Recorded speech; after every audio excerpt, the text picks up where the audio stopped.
Go find your basket of fruit and pick out an apple you think looks good. Now, using a sharp cutting knife, carefully cut the apple at a slight diagonal so that it slices right through the center of the apple core.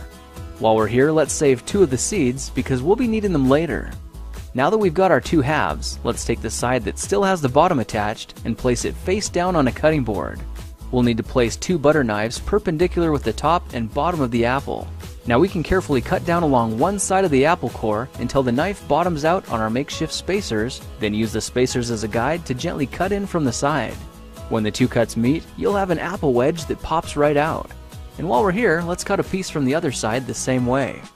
Now our goal with these is to cut out 3 more L-shaped wedges about 1/4 inch thick. And this time, rather than cutting in sideways toward your fingers, try turning the piece over so you can cut downward and meet the first cut at the bottom. Now with a little wiggle, a new apple wedge should break free. If you repeat the process 2 more times, then stagger the pieces back together, the effect is a beautifully layered wing. Now just cut the other piece the same way and your swan's body should look like this. To make a place for the head, all we need to do is carefully cut into the front of the body and gently lift the pieces out to reveal a clean and fairly deep groove. At this point, we can go ahead and grab the other half of the apple and place it between the butter knives like before. But this time, we're just going to use them as spacers to cut an even slice off the bottom. You can see that repeating this process 3 or 4 times gives us a nice variety of shapes and sizes. Now look for a piece that resembles a heart that's been slightly flattened on top. All it takes to form the swan head is 3 strategic cuts with a knife. I made 1 angled cut to form the head, a horizontal cut to form the neck, and 1 slanted cut at the bottom for the base. Now you should be able to see how this is coming together. And to clean it up a bit, just use your knife to round off the sharp edges.